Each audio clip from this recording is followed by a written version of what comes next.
Morning बच्चों।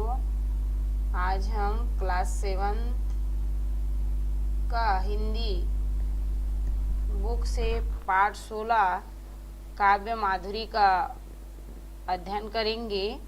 हिंदी साहित्य में भक्तिकालीन काव्य धारा जो है बहुत ही प्रमुख काव्य धारा है, जिसमें सूर, तुलसी, रसखान, मीरा जैसे अनेक कवियों ने अपनी कविताओं को वर्णित किया है। उन्हीं में से काव्य माधुरी जो है एक बहुत ही अच्छा प्रसंग है, जिसमें सूरदास ने श्री कृष्ण की बाल लीला को, तुलसीदास ने भगवान राम के वनवास से लौटने पर माता कौशल्या की आतुरता को, और रसखान ने ब्रजभूमि के प्रति अपनी जो अप्रतिम प्रेम है उनको इस काव्य के माध्यम से प्रस्तुत करने का प्रयास किया है। तो आइए देखते हैं काव्य माधुरी में सबसे पहला जो कविता है वो है मैया मुरी मैं नहीं माखन खायो। भोर भयो गैयन के पाछे मधुबन मोही पठायो। चार पहर बंसी बट भटक्यो सांझ परे घर आयो। मैं बालक बहियन को छोटो छीको कही विधि पायो। ग्वाल बाल सब बैर परे हैं बरबस मुख लपटायो। तू जननी मन की अति भोरी इनके कहे पतियायो। जीय तेरे कछु भेद उपजी है जानी परायो जायो। यह ले अपनी लकुटी कमरिया बहुत ही नाच नचायो। सूरदास तब बिहंसी जसोदा लय उरकंठ लगायो। प्रस्तुत जो कविता है वह जो है सूरदास जी द्वारा रचित है। सूरदास जी वात्सल्य रस के सम्राट कवि माने जाते हैं। इस कविता में उन्होंने माता यशोदा और श्री कृष्ण के बीच हुई वार्तालाप को इस कविता के माध्यम से प्रस्तुत करने का प्रयास किया है। बच्चों आइए देखते हैं, इनमें पाठ में कुछ कठिन शब्द आए हुए हैं, जैसे भोर, भोर का अर्थ होता है सुबह, सवेरे। मधुबन, मधुबन मने होता है जंगल। वंशीवट, बरगद का पेड़। वट वृक्ष मने बरगद का पेड़। बरबस, बरबस मने होता है जबरदस्ती। भोरी, भोरी भोली भाली। पतियायो, मान लेना, विश्वास करना। जी, मन। परायो जायो, दूसरों ने पैदा किया। लकुटी मने लाठी। कमरिया मने कंबल। और उर मने होता है हृदय। तो इनका जो संदर्भ होगा वो होगा प्रस्तुत पंक्ति हमारे पाठ्य पुस्तक भारती के पाठ काव्य माधुरी नामक पाठ से लिया गया है, और इनके कवि सूरदास जी है। प्रसंग में आएगा, प्रस्तुत पद्यांश में श्री कृष्ण की बाल सुलभ प्रवृत्ति का मनोहारी चित्रण किया गया है। आइए देखते हैं, अब इनके जो व्याख्या है, अर्थ है, उनको समझने का प्रयास करते हैं। मैया मुरी मैं नहीं माखन खायो।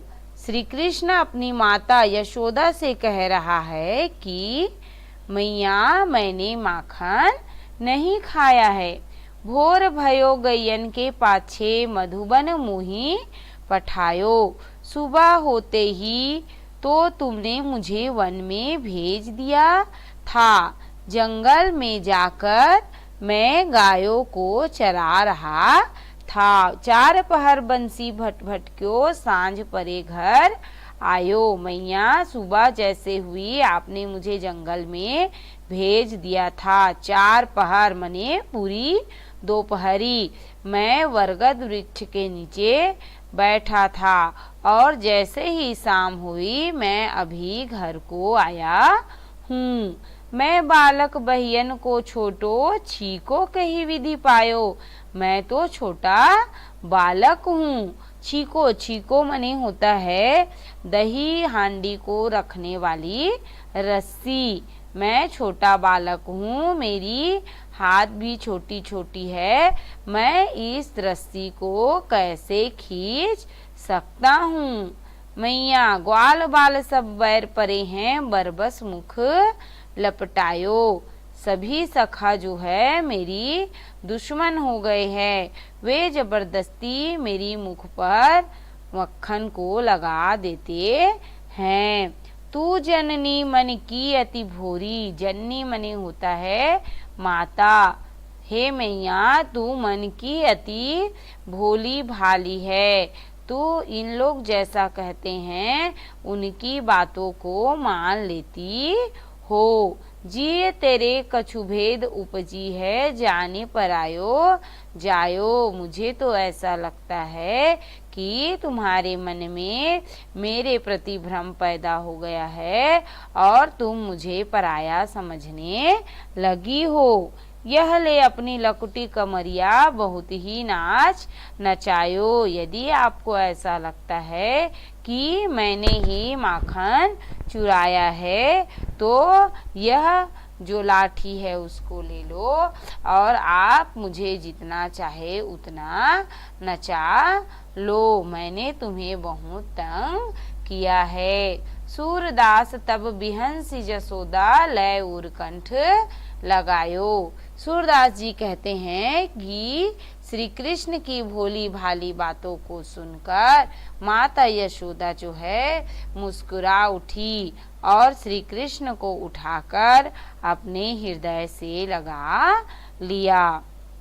उनकी बातों को सुनकर माता जो है प्रफुल्लित हो गई और बाल कृष्ण को उन्होंने अपने गले से लगा लिया। विशेष में आएगा इसमें बाल सुलभ कलाओं का मनोहारी चित्रण किया गया है। भाषा जो है ब्रज भाषा है और रस जो है वात्सल्य रस से भरी हुई कविता है। आइए देखते हैं दूसरी कविता। बैठी सगुन मनावत माता, कब आई है मेरे लाल। कुशल घर कबहू काग फुरी बाता। दूध भात की दोनी देहों, सोने चोच मढ़ेहों। जब सिय सहित बिलो की नयन भरी, राम लखन उरलेहों। अवधि समीप जानी जननी जिय, अति आतुर अकुलानी। गनक बुलाई पाए परी पुछती, प्रेम मगन मृदुबानी। ते ही अवसर को भरत निकटते, समाचार लय आयो। प्रभु आगमन सुनत तुलसी मनो, मीन मरत जल पायो। प्रस्तुत जो कविता है वह कविता गोस्वामी तुलसीदास द्वारा रचित है, जिसमें उन्होंने उस समय के प्रसंग का वर्णन किया है जब भगवान श्री राम अपने वनवास के दिनों को पूर्ण कर अयोध्या लौटने वाले थे और माता कौशल्या उनके इंतजार करते करते अपने आंगन में बैठी हुई रहती है और कौवे को देखकर वह जो है उनको कहती है कि तुम शीघ्र ही जाओ और मेरे बेटे की कुशलता की जो है संदेशा लाओ। इसी समय का वर्णन जो है प्रस्तुत कविता में किया गया है। संदर्भ में आएगा प्रस्तुत कविता जो है तुलसीदास द्वारा रचित काव्य माधुरी से लिया गया है। इनका जो प्रसंग है, प्रसंग में आएगा कि माता कौशल्या जो है भगवान श्री राम का राह देखते हुए उनकी सकुशल वापसी के लिए सगुन मना रही है। व्याख्या है, माता बैठी बैठी सगुन मना रही है कि मेरा पुत्र सकुशल कब घर आएगा। दूध भात की दोनी देहों, सोने चोच मढ़ेहों। अरे कौवा तू बता कि मेरा पुत्र कब वापस आएगा, उनकी सकुशल वापसी का संदेशा ला। मैं तुम्हें दूध भात से भरी हुई दोनी दूंगी और तेरी जो चोच है उनमें सोना जो है मढ़वा दूंगी। जब सिय सहित बिलो की नयन भरी राम लखन उर लइहं। सीता राम को अपनी आंखों से देखकर मैं राम लक्ष्मण को अपने हृदय से लगा लूंगी। आने का समय गनक बुलाई पाए परी पुछती प्रेम मगन मृदु बानी। आने का समय जैसे जैसे हो रहा है मेरा जो हृदय है वो व्याकुल होते जा रहा है। गनों को बुलाकर उनके पैर छूकर पूछती है, प्रेम से मीठी वाणी बोलती है, ते ही अवसर को भरत निकटते समाचार ले आयो। और जैसे वो मीठी वाणी बोलती है उसी समय भरत समाचार लेकर आता है कि भैया राम लक्ष्मण और माँ सीता जो है अब कुछ ही क्षणों में वापस आने वाले हैं। प्रभु का आगमन सुनकर तुलसीदास जी कहते हैं कि जिस प्रकार मरती हुई मछली को जब जल मिल जाता है और वह जीवित हो उठती है, उसी प्रकार से माता कौशल्या का हृदय भी प्रफुल्लित हो जाता है। इसमें विशेष में आएगा, विशेष में भाषा जो है सरल है। इसमें माता कौशल्या की आतुरता, प्रेम और उनके 14 वर्ष के जो तपस्या है, कष्ट है, उनका वर्णन जो है किया गया है। आइए देखते हैं तीसरा जो कविता है वो है मानुष हो तो वही रस खानी, बसो ब्रज गोकुल गांव के ग्वारन। संदर्भ में आएगा। प्रस्तुत जो कविता है काव्य माधुरी से लिया गया है और इनके कवि रसखान जी है। प्रसंग में आएगा, कवि ने गोकुल की धरती के प्रति रसखान के जो प्रेम है उनको व्यक्त किया है। रसखान जी ने गोकुल की धरती के प्रति अपना जो प्रेम है उनको पुनः गोकुल में ही जन्म लेने के इच्छा के साथ प्रकट किया है। मानुष हो तो वही रसखानी, बसो ब्रज गोकुल गांव के ग्वारन। रसखान कवि कहते हैं कि यदि मानुष मने होता है मनुष्य, यदि मैं मनुष्य जन्म लूं तो गोकुल गांव के ब्रज के गोकुल गांव के ग्वालों के बीच में रहूं। जो पशु हो तो कहाँ बसो मेरो, चरो नित नंद की धेनु मझारन। यदि मैं पशु का जन्म लूं तो नंद बाबा के गायों के बीच में चरूं। पाहन हो तो वही गिरी को, जो धरियो कर छत्र पुरंदर कारण। यदि पाहन मने होता है पत्थर, यदि मैं पत्थर बनूं तो मैं जो है पत्थर का रूप लूं तो उस पहाड़ पर रहूं जिसे भगवान ने अपने छोटी सी उंगली में उठा लिया था। ऐसे गोवर्धन पर्वत पर मैं पत्थर बनकर रहूं। जो खग हो तो बसेरो करो नित कालिंदी कुल कदम्ब की डारन। यदि पक्षी बनूं तो यमुना के किनारे कदम्ब की डाल पर बसेरा करूं।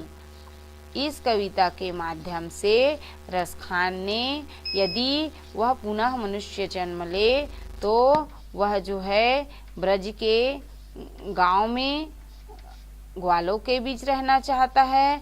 यदि पशु बनता है तो नंद बाबा की गाय के रूप में जन्म लेना चाह रहा है, और यदि वो पत्थर बनता है तो गोवर्धन पर्वत का पत्थर बनना चाहता है, और यदि वह चिड़िया का रूप धारण करता है तो कदम्ब के वृक्ष पर वह अपना बसेरा करना चाहता है। इसमें विशेष में आएगा, इसमें रसखान कवि की जो ब्रज की धरती के प्रति प्रेम है उनको इस कविता के माध्यम से प्रस्तुत करने का प्रयास किया गया है। इसी के साथ ही हमारा आज का जो क्लास है वो खत्म होता है। धन्यवाद।